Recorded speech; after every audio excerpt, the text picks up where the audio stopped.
Olá, eu sou Miguel e o tema da aula de hoje é reprodução das aves. Então, a luz na reprodução das aves, ela tem um papel extremamente importante porque ela determina o ciclo desses animais, o ciclo de postura, no caso das fêmeas, e a produção de espermatozoides nos machos. Então, a luz tem uma ação fotoestimuladora, uma ação fotoestimuladora que estimula os ciclos reprodutivos. Quando a estimulação de luz ela é suficiente, maior do que 12 horas nesse caso, ela estimula o ciclo dos animais, das fêmeas principalmente. Ou seja, quando a gente tem a incidência de luz, que é percebida pelos olhos, pela retina, a incidência de luminosidade, que é a quantidade de luminosidade que a gente tem durante o dia, incidência de raios solares, ou iluminação artificial a que esses animais possam ser submetidos. Essa percepção da luz, ela envia sinais ao hipotálamo, que libera hormônio que estimula a hipófise a liberar o FSH e o LH. O hormônio folículo estimulante e o hormônio luteinizante são dois hormônios extremamente importantes na reprodução.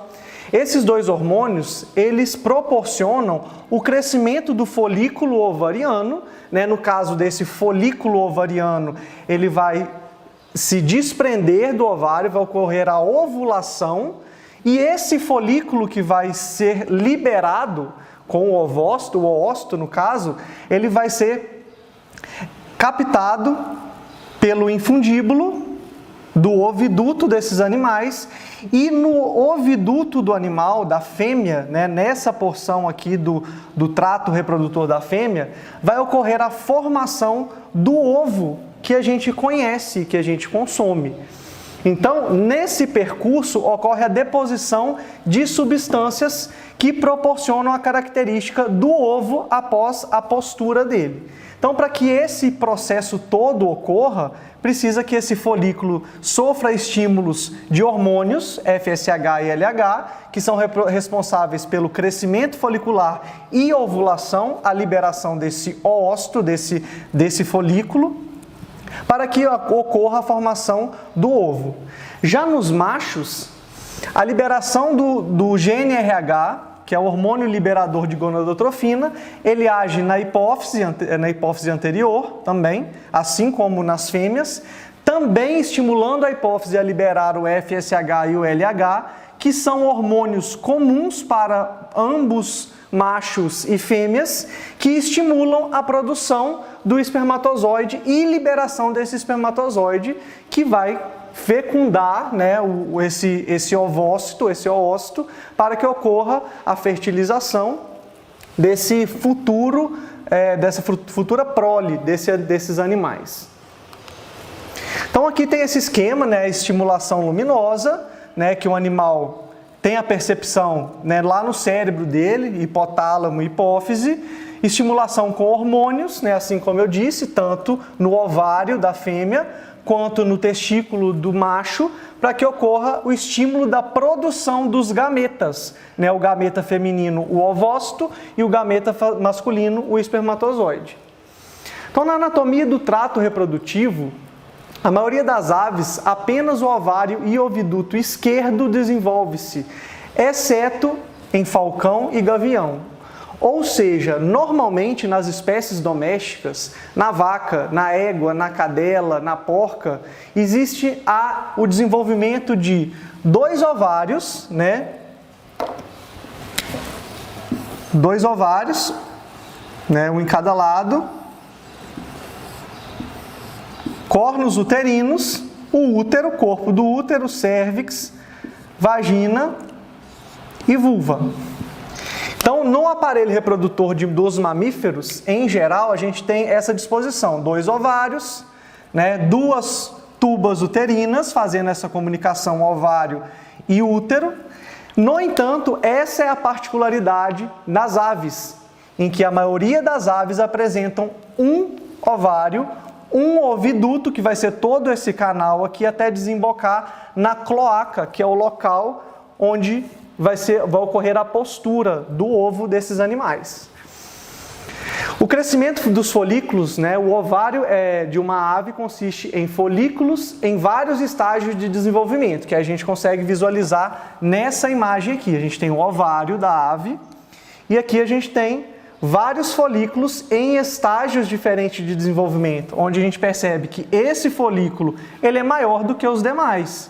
Então, este vai ser o primeiro folículo a ser ovulado, né, a ser liberado, né, o ovócito, aqui no infundíbulo do oviduto desse animal, dessa fêmea. Então, consiste em folículo em vários estágios de crescimento, o tamanho dele segue uma hierarquia, assim como eu disse. O maior sempre vai ovular primeiro, em seguida o segundo maior, o terceiro e assim por diante. Porque nas aves, nas fêmeas, né, de aves, ocorre uma ovulação por vez e esse animal vai fazer uma postura de ovo por vez. Então, os maiores ovulam primeiro. A gema que se acumula nos folículos, então aqui o ovário, como eu mostrei nessa imagem aqui, um folículo e aqui tem vários folículos. Aqui foi só um ilustrativo, aqui é o real, uma imagem real de um ovário de uma ave, com vários folículos e vários em estágios diferentes de crescimento, que a gente pode perceber em relação ao tamanho desses folículos. Então a gema ela vai se depositando, né, nesses folículos, é produzido no fígado, esse é o conteúdo da gema em resposta ao estrogênio. Então, à medida que esses folículos vão crescendo, vão ocorrendo a produção de estrogênio pelo organismo da fêmea, e esse estrogênio, ele estimula a deposição da gema, né, do componente do folículo que vai dar origem àquele conteúdo que a gente consome no ovo. Então, após produzida, né, as lipoproteínas são transportadas, então são lipoproteínas que se depositam no folículo do ovário da ave, pela corrente sanguínea, né, até o ovário. São incorporadas aos folículos em crescimento. Então, os folículos que estão maiores, que estão mais desenvolvidos, que estão prestes a ovularem, são aqueles folículos ao qual essas lipoproteínas vão se depositando para que ocorra a formação do ovo. O oócito, ele é grande, o oócito é o gameta feminino, né, no caso. Ele é grande e cheio de gema, diferente dos mamíferos. Então, no mamífero ele é pequeno, ele não é visível a olho nu. Diferente do oócito da ave, a gente consegue visualizar esse oócito. Então, é circundado por uma membrana vitelínica.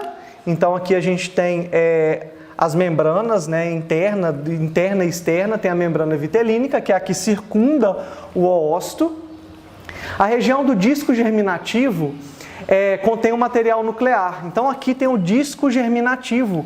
É o local onde vai dar origem ao embrião e vai se desenvolver aquela ave, aquele feto que vai eclodir esse ovo, dando origem a uma ave.